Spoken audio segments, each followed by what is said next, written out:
you take a look at Madden 22 and you try to compare it to previous iterations of the game, in particular some of the more run-friendly versions, like say, for instance, current gen Madden 20, you kind of think about Madden 22 and think that the run game is probably a little bit more difficult than it was back on current gen a couple years ago. I wouldn't say that it's exactly the hardest thing in the world to execute, but I will say that with this particular ability that I'm going to show you in today's video, you can make your run scheme far more consistent. Because I think that that's really the biggest issue that most people have with their run game, is being able to reliably get 3 to 4 yards on a specific run. It kind of feels like you're getting either 7 to 15 or really nothing. So in today's video, let's talk about how to use an ability that I introduced a few months ago and I've been running all year. What is up, guys? Zan from the Madden YouTube channel. In today's video, we're going to be talking about how to effectively utilize the Leapfrog ability to get consistent results in your run game. Now, you guys know that I put out a tip several months ago on the Leapfrog. It's something that has been non-negotiable for me in my offense. Every single offense that I run, no matter what, has the Leapfrog in it. And because of that, and that's really for two reasons. The first reason is that you can't fumble with it. The second reason is going to be that this ability allows you to hit gaps, in particular in run schemes that are zone based, inside zone, outside zone based schemes, or even some outside toss sweep type plays where you can hit creases with this Leapfrog ability that you otherwise would not be able to utilize a regular running back for and get to those spots on the field. If you guys are enjoying today's video, could you please do me a quick favor? Make sure you guys hit that subscribe button. It would help me immensely as we're pushing towards 12,000 subscribers here on the channel. I really do appreciate the continued support. And, looking forward to the next 1,000. As you guys know, Madden 22 is a game that is heavily predicated on run defense being basically abilities like inside stuff or no outsiders, in tandem with having a good user gap shoot. We've done videos here on this very channel talking about how to gap shoot effectively. In fact, if you guys want to learn how to gap shoot effectively, you guys should take a look at the link in the description, which talks about a tip that every run defense needs. But even those gap shoot techniques are going to struggle against the Leapfrog because of the range that you have in tandem with really no fumble risk at all. So let me go ahead and show you what I'm talking about. I'm going to take you guys into my offense, which is the single back bunch X nasty out of the LA Rams. I personally think that this is the single best under center run scheme in Madden because you can still pass effectively from it while having 3 receivers on the field. Most players, when they want to run the ball under center, they run ace personnel, or they might add a fullback to the mix. This offense basically allows you to utilize many of the route combinations that are so popular and so effective out of compression schemes like bunch or tight, in tandem with having one of the biggest array of run schemes that you could have in a formation. I think that one thing that holds a lot of formations back is the lack of run scheme that it has. You take a look at a formation, it might have a dive and a stretch, but it lacks some of the other runs. Well, if you take a look at the single back bunch X nasty, you've got an outside zone or a wide zone, also known as a stretch. You've got an inside zone weak, which is obviously something that you could flip to the strong side if you wanted to. You've got the inside zone split, which is arguably the best run in the game against 245 odd and dollar. You've got other schemes such as counter and quick pitch that utilize pulling guards. Those are more of gap schemes and assignment-based blocking schemes as opposed to zone-based. And then you have a dive, which the dive is really, really good against dollar as well. But when you go ahead and start to utilize this run scheme with a Leapfrog, it gets really, really nice because you really can kind of be patient and hurdle into areas, and the animation coverage is just so great. So I'm going to be using Christian McCaffrey here in this video, and I'm just going to choose random defense.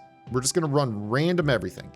And what we're going to try to do here is utilize the Leapfrog and kind of show you how to get into the gaps that you want to get into. So naturally, when you take a look at this scheme, you've kind of got a surface where you've got 5 across and 2 at the second level. Ideally, if you wanted to run the ball to the right, that would not be the great numbers count that you're looking for. So with this outside zone, I would typically motion away, but you see right here that you end up with the safety rotating down. So obviously with this being kind of random plays, you might go ahead and try to create numbers to one side or the other. It just kind of depends on what you're doing with this scheme. You see right here, if I don't motion the tight end, I now have a better surface to run to the left. But what you're really going to do is you're going to key in on some of the blocks that are really important. In particular, the outside linebacker against this wide receiver. That's a mismatch, but that's okay because we're going to snap this ball, read that block, and then what I like to do is I like to jurtle right at the point of contact just to ensure no fumble chance, and oftentimes that makes the player miss. And what this will allow you to do is kind of get outside and then jurtle back to the inside of blocks like you saw right there, whereas a regular juke or trying to stop and cut to the inside is a lot more sluggish, and you're not going to get the extra yards. Thank you for checking out this free content over here on the Zan Madden YouTube channel. If you guys are enjoying this content, make sure that you guys also check out my strategy website, gridirongameplans.gg. Gridiron Game Plans is your one-stop source for all things competitive Madden. Every week in our Vault update, we go over the meta, or the most effective tactics available being used by pro players on the MCS circuit, breaking down not only how and why the pros do what they do, but most importantly, how you can counteract those metas when you face them in online gameplay. On top of that, your subscription also includes any and every game plan on the site all year long for just the low price of $9.95 a month, and you guys get access to our Discord channel, where we have members of the Gridiron Game Plans community chatting daily, helping each other get better at the game. And this also includes a lab session every single Wednesday night on the channel. So make sure you guys get over to the website. If you guys are looking for the best escape artist defense in the community, you have to look no further. gridirongameplans.gg. Now back to the video. So when you take a look here at the way that I run this, I'm very, very patient. I take this hand off. I don't spam turbo. I bend this back to the outside, follow my blocks. And right here, I'm going to jurtle inside of this block. If I were to try to do a juke move, I will 100% get tackled by number 94 on this play. But because I'm jurtling, I keep my momentum moving forward and I'm able to get inside of this block. And honestly, there's times where I will then jurtle again back to the left and I can make Eddie Jackson, number 4 in the white, miss on this as well. Right here, he makes the tackle, but the added benefit is that, let's say I get hit sticked while I'm doing this, I will not fumble.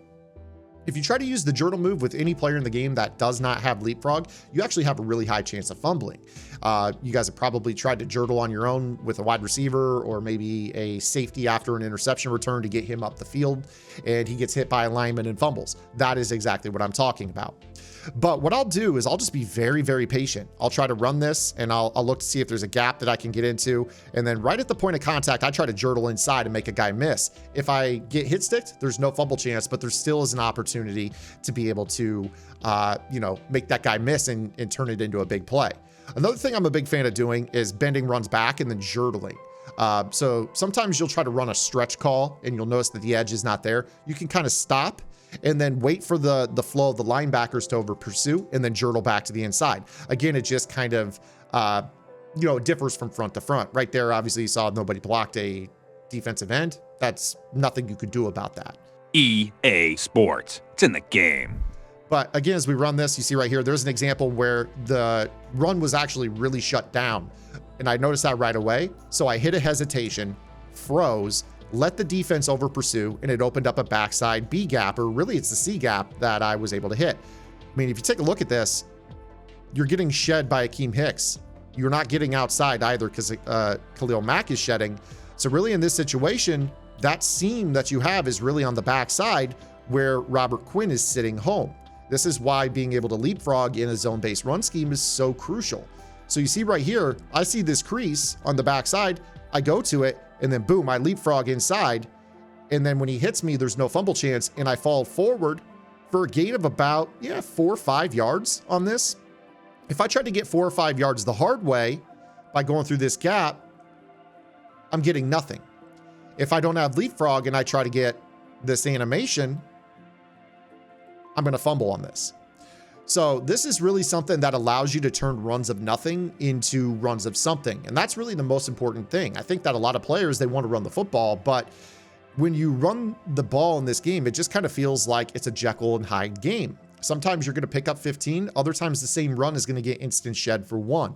Being able to read and react to these types of sheds is going to allow you to, again, you see right there, I was able to bounce that inside, for a gain of 3 or 4. Now factor in that some of the most popular defenses in the game have one linebacker at the second level, something like 3-3-5 wide. If that linebacker over pursues to the edge, you can sometimes journal back into an interior gap where they're basically not there, and you can pick up 7, 8, 9 yards a pop doing exactly this. And that is literally what I do.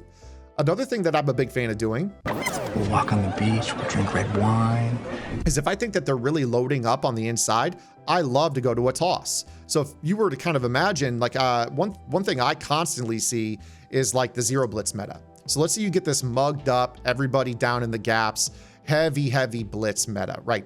Something that looks like this. And you're just thinking, man, I just need 1 or 2 blocks on the perimeter if I can get outside. I call these tosses all the time. Obviously right there, I was able to just get outside. Again, just kind of a testimonial to what the X-Nasty can do. But sometimes if those blocks don't execute, I can journal and make them miss either way, which is really, really nice to have. So, you know, I'll frequently use these journal animations if, like, say, a cloud flat crashes down and I can't get outside. Or if I thought it was a zero blitz and it ended up being zone and it pursues well, it gives me some cutback lanes against some zone runs. So I'll go with that quick pitch thinking, okay, I can get outside against a heavy blitz, but if I'm wrong and it ends up being a zone-based run scheme, sometimes you can actually just journal back to the inside and turn nothing into something. I mean, take a look right here. Oftentimes I'll journal right there in that crease, and if I can split those 2 defenders, I'm ending up going potentially 10, 15, 20 yards. It just depends. Now, naturally, you wouldn't try to just go ahead and run this. But again, you see right there how I can journal and make that guy miss as if it were a spin and a juke in the open field. So this is really, really tough. The other thing about it that I really haven't touched on is a lot of times when you do this little journal, if you're running right at a defender, you'll sometimes notice that you can, right when you get real close to him, your opponent gets that brave bone, and I say that loosely because most players click off in Madden. But when you get into a, you know, like a phone booth with somebody, they end up deciding that they want to click on and hit stick you. Well, that's the perfect time to hit these journal animations because you can actually, you know, if they click on and try to do a hit stick instead of the CPU doing it, they miss so often when they do this animation. So one thing I'll frequently do is I'll just go ahead and I'll come out with the whole goal just being to run the football. And you see right there, I was able to journal and get outside on a dive. And if I had turned on the jets, I could have turned just a simple dive call into a pretty quick score. Again, you see right here how this works. Another one, again, I'll journal to the outside. I about made Tashawn Gibson miss with his pursuit to the inside because it was a dive. I could have potentially beat him back to the outside. So again, you know, this is something where right at that point of contact, I'll hit that journal button because it gives me a really, really high chance of making that player miss. And also there's no chance of fumbling. So very, very, very low risk, very, very high reward with an ability like that. Again, I'm getting hit sticked. I'm never going to fumble on that. If you do this without Leapfrog, you're going to fumble a lot when you do this. This is just such a great little ability to use. Obviously, it's a little bit more expensive on power backs, but my favorite that I've used it on all year was Christian Okoye. He's 93 strength. He's 253 pounds. He's like 95 speed, and he gets Leapfrog for 2 AP. And I'm telling you, at 90 plus strength, I've noticed some crazy differences. It might even honestly be a weight thing as well. But I noticed that Okoye, when he jumps and you hit him, he falls over you. Whereas guys like McCaffrey get kind of punched backwards. So you'll notice that with this ability that you'll sometimes be able to, you know, obviously you see just how good it is right there for making people miss. But you know, if you have a big boy doing it, sometimes you'll fall forward through contact for an additional 2 or 3 yards. There's like a completely different set of animations that the bigger boys get when you utilize this ability. But again, just as effective as jukes and spins, and no fumble chance. You can't get a better deal on a running back anywhere. So become one with the Leapfrog. Make sure you guys are utilizing it in your run scheme. It's obviously great to create something out of nothing as well as I've shown. It's great in the open field and it carries no fumble risk. You've got to use this ability. We'll see you guys tomorrow. Until then, this is Zan. Get in the lab and good luck.